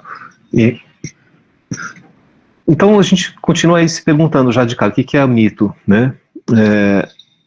Tem duas definições sobre o que seria mito para as sociedades ameríndias que são contrastantes e interessantes. Que a gente pode contrastar. Uma é do Lévi-Strauss, né, que o Lévi-Strauss deu para o Didier Eribon, que entrevistava ele, né, que perguntou para ele, o que é o mito? Aí o Lévi-Strauss disse, se perguntarmos isso para um índio americano, ele dirá, um mito é uma história do tempo em que os animais falavam. Né? Portanto, essa definição se refere a um tempo passado, supostamente passado, né, em que os animais falavam. Né? Aí a outra é do Ailton Krenak. Uma vez eu estava moderando uma mesa da Bienal e um dos falantes era o Ailton Krenak e uma pessoa da plateia perguntou, Ailton, o que é mito? Né? Como é que você definiria mito? Né? Aí ele falou, olha, essa categoria é uma categoria complicada, uma categoria colonialista, europeia, etc. Eu não gosto muito de usar ela, mas se eu fosse te dizer o que é mito, né, eu diria que mito se refere a um tempo em que não havia a angústia da certeza. Então, essa definição do Ailton Krenak, para mim, é brilhante. Desde então, eu fiquei com aquilo na cabeça. Depois eu fiz uma entrevista com ele e pedi para ele desdobrar essa reflexão, ele desdobrou e tal. Uma entrevista que chama As Alianças Afetivas. Bem interessante. E aí, vejam que nas duas definições, os dois pensadores falaram sobre um tempo em que tal coisa, né? Um tempo em que os animais falavam e um tempo em que não havia a angústia da certeza, né?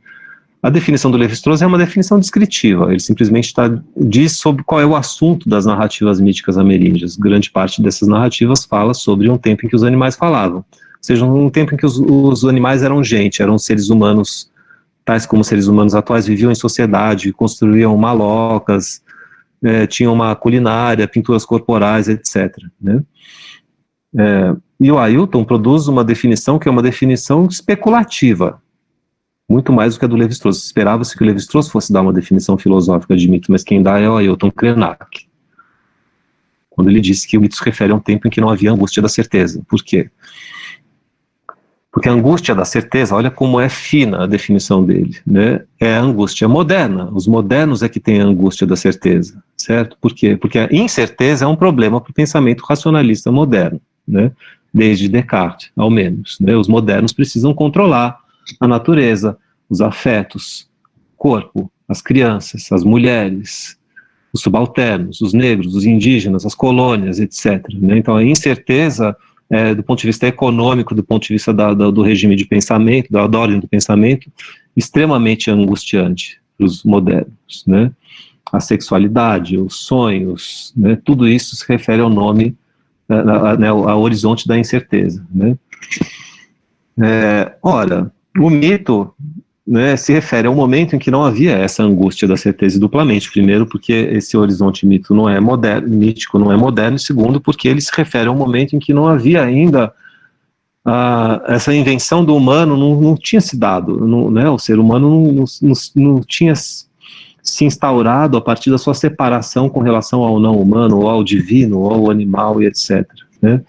O que havia era uma interpenetração, por assim dizer, entre as espécies, né, um estado um momento, primeiro, que é um momento interespecífico ou multiespecífico, né, no qual os limites do que nós concebemos hoje como indivíduo não existiam, não estavam dados, né? A relação entre o céu e a terra era muito mais porosa e fácil, existia uma comunicabilidade, uma visibilidade, né, maiores, até que de repente acontece alguma coisa, né, um evento catastrófico, alguma coisa que produz essa separação cosmológica entre humano e não humano, entre céu e terra, etc., né?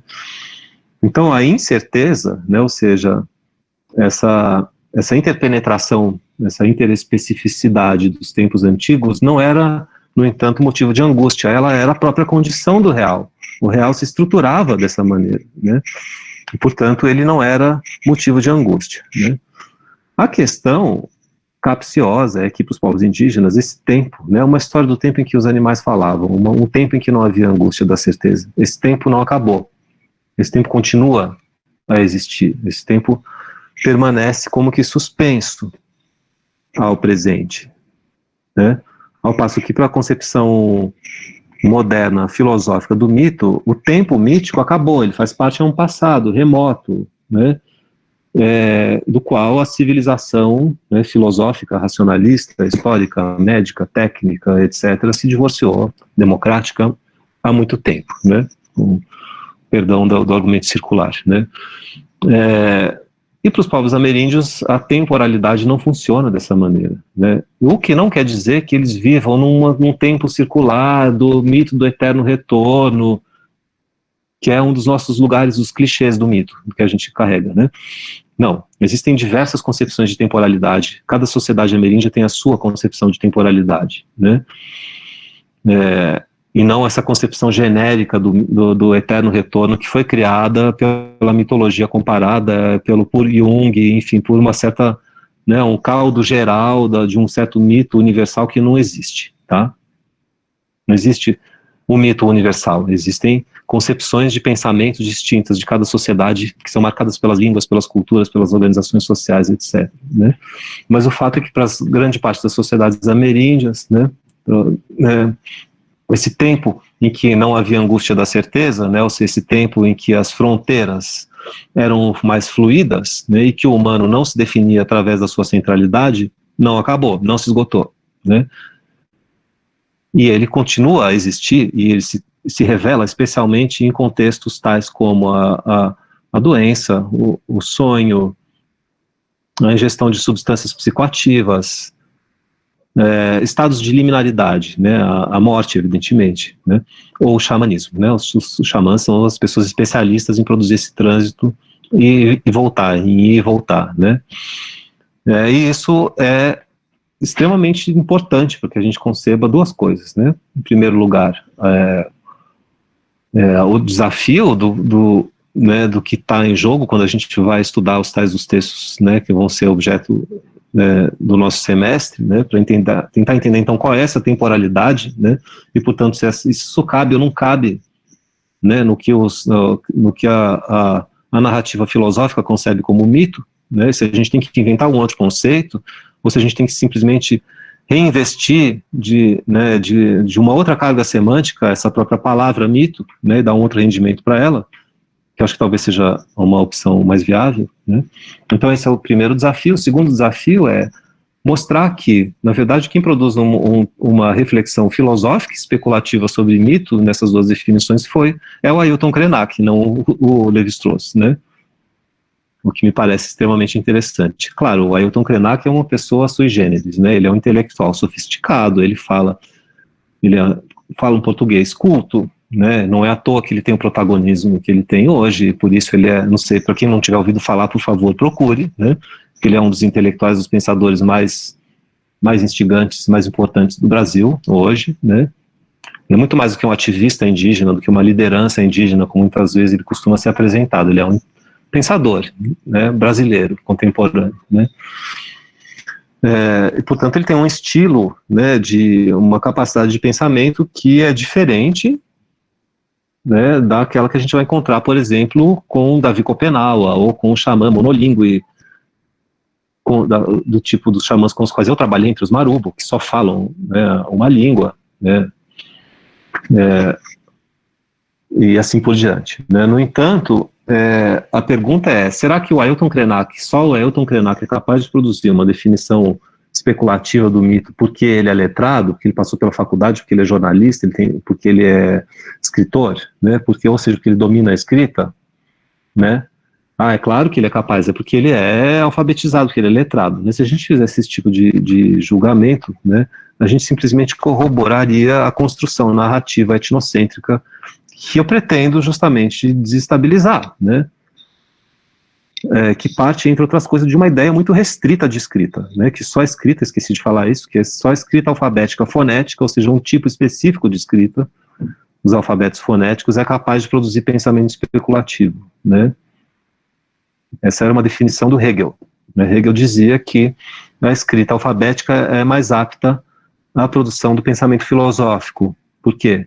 Porque o hieróglifo, por exemplo, permanece ainda a meio caminho entre a razão e a sensibilidade, né? Como o hieróglifo é uma imagem, né, uma letra que é ao mesmo tempo uma imagem visual, né, com a sensibilidade que emperra o trabalho da especulação, né, do espírito, desimpedido com relação ao sensível, né.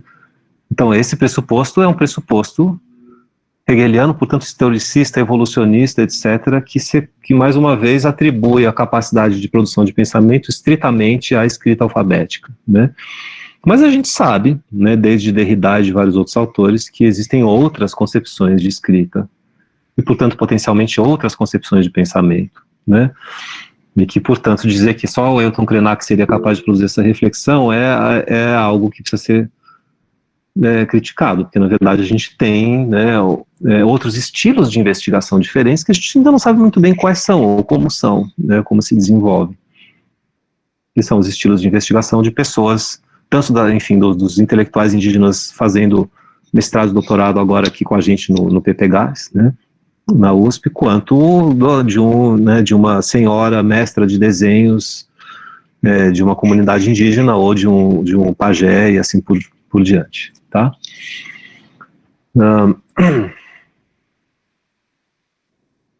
Bom, é isso que eu teria para dizer sobre essa apresentação geral das razões de fundo dessa disciplina optativa, tá? Esse é o universo de discussão, são os problemas gerais bastante amplos, né? Sobre os quais que inspiraram a construção dessa disciplina, tá? Provavelmente tem coisas que eu esqueci, que eu deixei de lado, mas ao longo das aulas eu vou lembrando. Deixa eu dar uma olhada aqui no chat, só para ver se tem coisas. E se tiverem questões também, porque aí eu passaria daqui a pouco para o programa, para a gente dar uma olhada no programa. Tá? Hoje a gente não precisa fazer intervalo, tá? Uma aula mais rápida. Olhar o programa, acho que a gente termina, sei lá, até umas 4h30. Posso falar uma coisa? Por favor. Que a gente pensou em criar um drive, na verdade foi criado para a gente poder adicionar os textos complementares e outros que surgirem também ao longo das aulas, porque assim pode ser de mais fácil acesso e os próprios alunos podem adicionar. Então, por exemplo, tem um livro do Krenak, aí adiciona lá. Aí, o que você acha dessa ideia, enfim, sobre esse drive para os textos complementares ou que surgirem em aula? E eu também queria dizer que eu me disponho, se precisar, para fazer a parte, para colaborar com essa parte de edição do Moodle, enfim, se precisar de uma ajuda com isso. Rafaela, obrigado, ótimo, fico super feliz. Eu sou totalmente a favor do Drive, eu sou uma pessoa a favor do copyleft, tá? Autorias abertas, textos abertos, mas o problema é que as editoras não são, necessariamente, né? Então o Moodle, a vantagem do Moodle é que ele resguarda um pouco o professor, né, porque é uma plataforma da USP, e os textos são disponibilizados para as aulas, entendeu? Inclusive agora tem uma coisa lá que não tinha antes, uma funcionalidade que você faz o upload do arquivo e aí tem o regime de copyright, né, direitos reservados, direito aberto, não sei o que você pode selecionar. Por exemplo, você poderia colocar um manuscrito meu e colocar direitos abertos, aí as pessoas fazem o que quiser desde que elas citem a fonte, né.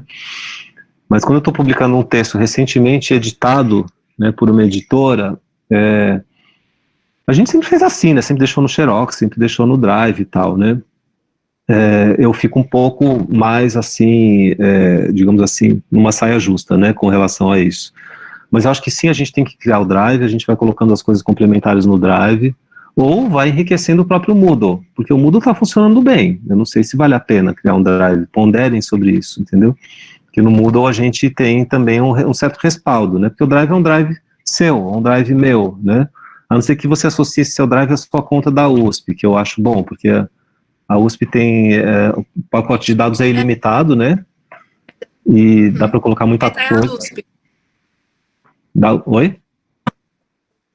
Tá, o que a gente chama conta da USP, para as pessoas que são da USP que podem acessar, e aí está ilimitado também. Aí seria exatamente para os próprios alunos poderem adicionar alguma coisa.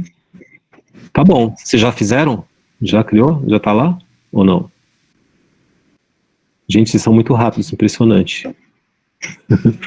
Bom, tá bom, então vamos fazer isso. A gente pode, aí os ouvintes ou acessam o Moodle e vão baixando lá as coisas, ou me escrevem por e-mail, tá? E se vocês não tiverem PDF, eu mando o PDF, que é um compartilhamento pessoal, assim, é mais tranquilo do que divulgar tudo. Mas acho que tudo bem, acho que é isso. Ótimo. O que mais? Deixa eu ver aqui. Então aí a gente vê depois, Rafaela, e quem mais quiser, se você ou vocês me ajudam no Moodle ou nesse Drive, enfim, a gente vê como fazer isso, tá? Como organizar isso. Deixa eu ver aqui.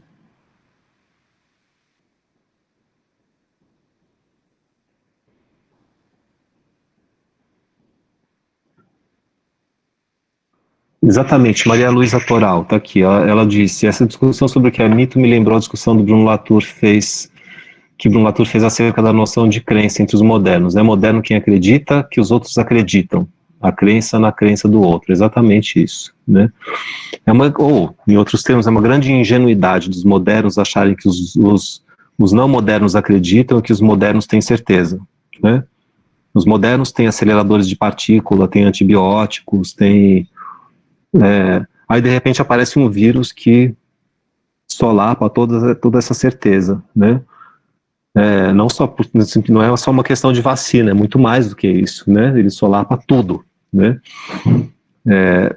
Então isso é exatamente esse o problema da crença, né? A crença é sempre um problema dos outros, né? Ou todo mundo acredita em tudo, ou ninguém acredita em nada, né? Ou a gente acredita em vírus e os vírus são uma construção do sujeito, porque qual é o problema da crença? Que a crença é uma construção do sujeito, certo? O sujeito que atribui um determinado estado mental ao mundo e projeta no mundo um estado de coisas. Por exemplo, sei lá, uma divindade que habita o quinto patamar celeste. O sujeito projeta no mundo essa divindade que, como bom moderno, a gente sabe que não existe quinto patamar celeste, e nem tampouco nenhuma divindade, né? E aí, quando você vai trabalhar com as pessoas lidam efetivamente com a divindade do quinto patamar celeste como um ente tão real quanto um vírus, uma bactéria, né? E se você trata aquela divindade do quinto patamar celeste como um objeto de crença, o que você faz é um esvaziamento ontológico, você destitui aquelas pessoas do direito à sua construção de realidade, né? O seu real. Isso é o que eu chamaria de... Se a gente tem os epistemicídios, a gente teria também, por que não, um ontocídio, né? A expressão é esquisita, a gente vai trabalhar não exatamente com essa expressão, mas com essa ideia ao longo do semestre, né? A operação colonial, ela é de tal modo perversa que ela é capaz de destruir o direito dos outros coletivos de terem os seus próprios critérios de existência, né? O seu regime de realidade é destituído pelos modernos através da noção de crença, né? Como se só, né, as realidades, os estados de coisa descobertos pelas ciências hard, né, fossem os que realmente existem. O resto não, o resto é crença, o resto é cultura, né? Os modernos têm ciência, os não modernos têm cultura ou crença. Essa construção que o Bruno Latour faz, a qual a Maria Luísa Toral se refere, é extremamente bem feita, né? Essa reflexão dele está no Jamais Fomos Modernos, tá? Que é um livro que quem não leu vale a pena ler, está lá. Que é uma crítica do relativismo cultural, né? O relativismo cultural é montado justamente para isso, fazer com que os ocidentais tenham o monopólio do real, né, e os outros tenham simplesmente variações em torno desse real, que são variações subjetivas, culturais, variações organizadas em torno da crença, mas não venha me dizer que o Shapiri, que são os espíritos Yanomami, existem de fato, né, diriam moderno, né? Então é exatamente isso. Aqui, a Rainara está perguntando de novo o nome da entrevista com Ailton Krenak, né, as alianças afetivas.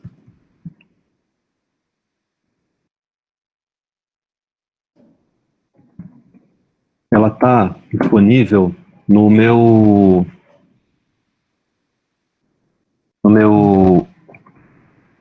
Academia.edu, tá? Só entrar lá na minha página do Academia.edu que vocês encontram. Que mais? Deixa eu ver.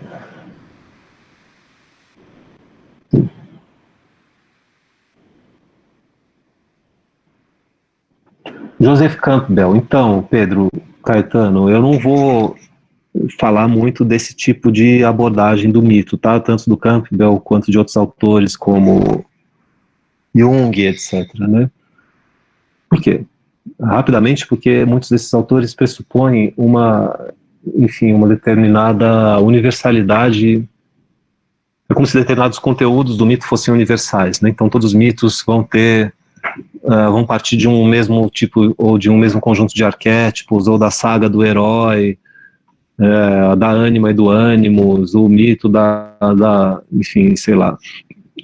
figura solar, etc., né? Esses arquétipos e essas supostas ocorrências universais de um simbolismo mitológico não fazem sentido para a antropologia, tá? Esse argumento foi desmontado pelo Lévi-Strauss em vários trabalhos, a gente vai repassar isso nas próximas aulas, né? Mas a ideia, basicamente, para adiantar, é que existem estruturas de pensamento que são universais, né? Esse é o argumento básico do Lévi-Strauss, né? Mas que, no entanto, variam de acordo com cada cultura, ou cada civilização, ou cada coletivo, a partir do seu conteúdo, né? Então, digamos que as estruturas de pensamento, por exemplo, as estruturas gramaticais, né? Todas as línguas humanas têm, no mínimo, uma oposição entre um pronome de primeira e segunda pessoa, né? Eu e tu. Agora, o que se concebe pelo eu, o que se concebe pelo outro, nas mais diversas civilizações, é um outro problema. Uma coisa é a função gramatical da oposição entre duas posições pronominais. Outra coisa é a concepção do eu e a concepção do outro, que varia radicalmente da China arcaica para a Inglaterra vitoriana, né, ou para os Aimara contemporâneos. Tá certo? Então o mito é sempre vazio, né? Eu estou pressupondo já que a noção de mito de Lévi-Strauss para frente, a gente vai ter chance de ver isso mais para frente no semestre, né? O mito, se é que faz algum sentido falar em mito, a gente diria que o mito é uma estrutura de variação, né, de produção de variações a partir de ferramentas que são ferramentas perfeitamente coerentes do ponto de vista lógico, né, gramatical, etc., que recebe conteúdos completamente distintos, né, nesse ou naquele mundo possível, né?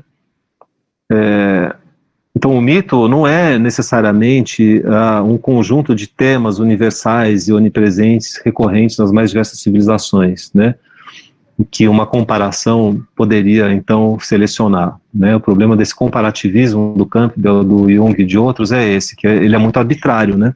Você vai selecionando mitos de diversos lugares e tradições para tentar provar a existência dos arquétipos que quem definiu foi você, né? Você, Jung, você, enfim. A nossa questão é inverter essa lógica e tentar entender o que um próprio Yanomami definiria como sendo pensável ou existente para o seu regime de pensamento, e entender como é que nós podemos compreender, através de um trabalho de tradução, aquilo que um Yanomami postula como sendo pensável, né, ou como sendo o seu conjunto de existentes, né? É complexo, isso é impossível, não dá para fazer isso. Dá, claro que dá, né, porque senão as pessoas não se comunicariam, mas o problema é que as pessoas se comunicam sempre de maneira parcial, né? Os entendimentos são sempre parciais. A Queda do Céu, do Davi Copenau e do Bruce Sobert, que a gente vai ler mais para frente, é exatamente isso. Né? Não sei se já ouviram falar, quem não ouviu falar, A Queda do Céu é um livro espetacular, clássico, né, já clássico, de 2010, mas já é clássico, que apresenta para um leitor ocidental o universo ontológico Yanomami, né, de uma maneira fabulosa, como nunca antes havia sido feito nas línguas indo-europeias, né, em francês, em português, em inglês, né. Não sei se foi traduzido, deve ter sido traduzido para outras línguas já, mas para essas três já, né. Então, se isso é apresentado em francês, e se a gente consegue ter, através dessa leitura, uma noção do que é o universo xamanístico dos Yanomami, né, e uma noção do quão singular ele é, e do quão ele não cabe em absolutamente nenhuma mitologia comparada dessas, do tipo, né, do Jung, do Campbell ou outras, né. Então é perfeitamente possível que isso seja feito com outros universos também, né. É claro, a leitura da Queda do Céu é um vislumbre do universo Yanomami, mas é um vislumbre, é alguma coisa altamente bem feito, sedutora, elaborada, bonita, interessante, contundente, revoltante, né? Tudo cabe ali, tá tudo ali. Para quem já leu, quem não leu, leia o livro inteiro. Esse livro é um espetáculo, tá? A professora Beatriz Perrone Moisés está oferecendo um curso sobre não, esse semestre acho que é as mitológicas. Enfim, a minha colega Beatriz Perrone Moisés, que é a tradutora do livro em português, oferece periodicamente cursos sobre a Queda do Céu e sobre as mitológicas do Lévi-Strauss para pós-graduação, não sei se, acho que para graduação também, salvo engano. Quem não fez, faça, tá? Quando puder. Os dois. Deixa eu ver se tem mais questões aqui. Mas isso não quer dizer, Pedro, só para completar, que Campbell e Jung e outros autores não sejam relevantes e interessantes a partir daquilo que eles mesmos se propõem a fazer, tá? Eles não são necessariamente compatíveis com o tipo de exercício que nós estamos nos propondo a fazer nesse semestre, tá? Que é um exercício de produção de teorias etnográficas, né? De multiplicação de teorias, de tentar entender como outras formas de pensamento, que eu estou chamando vagamente de teorias, podem se dar, né? Sem que eles sejam necessariamente concentradas e explicadas por um intelectual europeu, né? O europeoide. Acho que é isso aí. Essa acha é a graduação mesmo, né? Ela deu a disciplina da Queda do Céu na graduação, né? Tá. Mais questões antes da gente entrar no programa?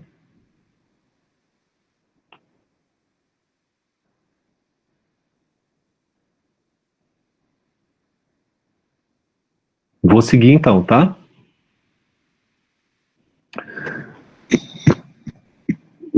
Todo mundo tem o programa aberto aí? Aí eu não preciso projetar? Se quiser eu posso projetar, ou a gente vai... Senão a gente vai ficar um tempão só visualizando o programa, acho melhor a gente se ver do que... Se todo mundo tiver aberto, se alguém não tiver, me avisa que eu projeto, tá? Ou entra lá no Moodle e baixa lá. Sofia Mata também deu, né? Enfim, eu acho que A Queda do Céu já é um livro... eu estou usando de propósito, vocês devem ter percebido, né? Essa noção tanto quanto empoeirada do clássico, né? Que é para forçar uma revisão do paideuma. O que é um paideuma? O paideuma é um conjunto de referências fundamental, né? A partir do qual as pessoas se formam, né? Que constituem as bases da nossa formação, né? E eu acho que esse paideuma, ele exclui, né, tradicionalmente, os mundos ameríndios e afrodiaspóricos, assim, e está na hora, especificamente no Brasil, de rever isso, né? Por isso que eu estou chamando de essas obras de clássicas, né? Então A Queda do Céu, do Davi Copenau, é uma obra clássica, nesse sentido. Tem que ser tratada dessa maneira e deveria ser lida na graduação, já está sendo lida, né? A gente já está introduzindo isso aqui na USP, né? Junto com todos os outros autores, os homens brancos europeus que estão acostumados a ler, né? Os Evans Pritchard, os Radcliffe Browns, as Margaret Meads da vida, né? Está na hora de entender que existem outras formas, né, de produção textual e de reflexões que são igualmente potentes e densas.